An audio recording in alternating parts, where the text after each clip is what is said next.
மற்றொரு அண்மைச் செய்தி. சென்னை டிபிஐ வளாகம் முன்பு 14வது நாளாக பகுதி நேர ஆசிரியர்கள் போராட்டத்தில் ஈடுபட்டு வருகிறார்கள். தற்பொழுது அண்மைச் செய்தியாக பார்த்து வருகிறோம். சென்னை டிபிஐ வளாகம் முன்பு 14வது நாளாக பகுதி நேர ஆசிரியர்கள் போராட்டத்தில் ஈடுபட்டு வருகிறார்கள். போராட்டத்தில் ஈடுபட்டு வரும் பகுதி நேர ஆசிரியர்களை காவல்துறையினர் கைது செய்து வருகின்றார்கள். அண்மைச் செய்தியாக பார்த்து வருகிறோம்.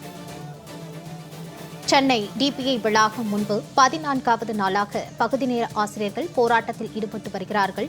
போராட்டத்தில் ஈடுபட்டு வரும் பகுதி நேர ஆசிரியர்களை காவல்துறையினர் கைது செய்து வரும் அந்த காட்சியை தற்போது பார்த்து வருகிறோம். கூடுதல் விவரங்களோடு செய்தியாளர் குணசுந்தரி இணைகிறார். குணசுந்தரி, போராட்டம் தொடர்பான விவரம். வணக்கம் மாலதி. பணி நிரந்தரம் என்ற ஒற்றை கோரிக்கையை முன்வைத்து 14வது நாளாக சென்னை டிபிஐ வளாகத்தின் முன்பாக பகுதி நேர ஆசிரியர்கள் போராட்டத்தில் ஈடுபட்டார்கள். குறிப்பாக கடந்த 13 நாட்களாக போராட்டத்தில் ஈடுபட்டு வருகிறார்கள். அவர்களின் ஒற்றை கோரிக்கை என்னவென்றால், திமுக அரசு கொடுத்த வாக்குறுதி எண் 181 படி பணி நிரந்தரம் என்பது செய்யப்பட வேண்டும் என்ற அந்த ஒற்றை கோரிக்கையை முன்வைத்து பல்வேறு போராட்டங்களை முன்னெடுத்து வருகிறார்கள். தற்பொழுது ஒவ்வொரு நாளும் போராட்டத்தில் ஈடுபட்டு வரும் பகுதி நேர ஆசிரியர்களை காவல்துறையினர் கைது செய்து வருகின்றனர். குறிப்பாக இவர்கள் கடந்த 14 ஆண்டுகளுக்கு மேலாக அரசு பள்ளியில் உடற்கல்வி, ஓவியம், கட்டிடக்கலை, இசை, கணினி உள்ளிட்ட பல்வேறு துறைகளில் பகுதி நேர ஆசிரியர்களாக பணியாற்றி வருகிறார்கள்.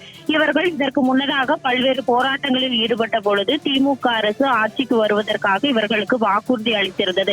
நாங்கள் ஆட்சிக்கு வந்தால் உங்களை பணி நிரந்தரம் செய்வோம் என்று அவர்கள் வாக்குறுதி அளித்திருந்தார்கள்.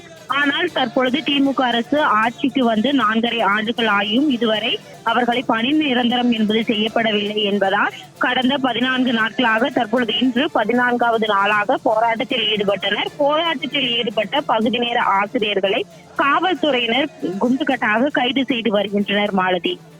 குணசுந்தரி, பகுதி நேர ஆசிரியர்களின் போராட்டம் தொடர்பான கூடுதல் விவரங்களோடு இணைந்தமைக்கு நன்றி. நான் வந்து புதுக்கோட்டை மாவட்டம் மணமேங்குடி அந்த அரசு மகளிர் மேல்நிலைப் பள்ளியில் இசாசிரியராக பணியாற்றி கொண்டிருக்கிறேன்.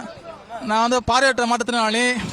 நாங்கள் இந்த பணியில் அமர்ந்து இந்த பணியில் சேர்ந்து ஏறத்தாழ இந்த 17 ஆண்டுகள் ஆகிவிட்டது. நாங்கள் சொற்ப ஊதியங்களே பணியாற்றி இருக்கிறோம். உங்களுக்கு தெரியும், ஒரு மாதம் ஊதியம் இல்லாமல் பணியாற்றி கொண்டிருக்கிறோம். இப்போ வந்து ரூபாய் 12,500 வாங்கி கொண்டு இருக்கிறோம். இதை வைத்து கொண்டு குடும்பம் நடத்த முடியுமா? அது மே மாதம் என்ன செய்ய முடியும்?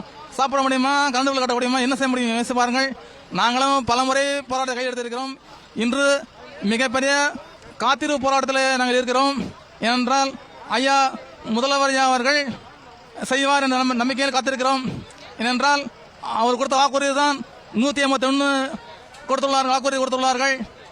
அப்போ இந்த தேர்தல் அறிக்கை 2021 அன்று வாக்குறுதி கொடுத்து விட்டு இன்று வந்து சட்ட சிக்கல் இருக்கிறது, உங்களுக்கு முடியாது என்று சொல்லியிருக்கிறார்கள்.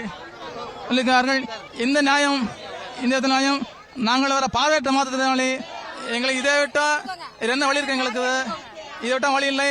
இப்பொழுது 2 உயிர் போய் கொண்டிருக்கிறது, போயிட்டது.